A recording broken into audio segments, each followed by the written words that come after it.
అంటే వాళ్ళు గంత మంచి ఇల్లు కట్టుకున్నప్పుడు భవిష్యత్తుని ఆలోచించి ఒక 30 ఫీట్ల రోడ్డు కంపల్సరీ మున్సిపాలిటీ పరిధిలో కానీ పట్టణ గ్రామాలలో కానీ. ఎందుకంటే మనము వచ్చి మనం ఇంట్లో అన్నం తింటా అంటే మన కారు ఇక్కడ పెట్టుకొని మన లోపల ఉంటే ఇంకొక వాళ్ళు కూడా కారు తీసుకొని వచ్చి ఆరని కొడతా అంటారు. మన అన్నం తింటోళ్ళు టెన్షన్గా చేయగట్టుకొని ఉరకాలి. అంటే మనం ఎంత అయితే మంచి ఇల్లు కట్టుకున్నామో ఇల్లుకు తగ్గట్టు రోడ్లు కంపల్సరీ తీసుకోవాలి. అది వాళ్ళకు అవసరం, మనకు అవసరం, పట్టణానికి అవసరం, ఇంటి యజమానికి కూడా అవసరం. భవిష్యత్తును ఆలోచించి 100 ఏళ్లకు మనం కట్టుకునే ఇల్లుకు ఆలోచన చేసి ఇల్లు కట్టుకోవాలి.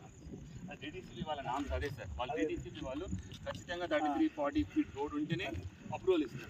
అది ఎందుకంటే వాళ్ళ వాళ్ళకే ప్రాబ్లం. మళ్ళీ పార్క్ కూడా 1.5 ఎకర్ పార్క్, ఇక్కడ కూడా పార్క్, స్విమ్మింగ్ పూల్ కూడా తయారు చేస్తున్నారు. అయితే ఎందుకంటే వాళ్ళకి ఇబ్బంది అవుతుంది. ఈడ కారు ఉంటుందా అవతలైన పోతా అని ఆరని కొడతా అంటాడు. తినటువంటి చేతి అనుకుంటూ ఉరికి రావాలి, ఎవరితో మాట్లాడుతా అంటే ఉరికి రావాలి.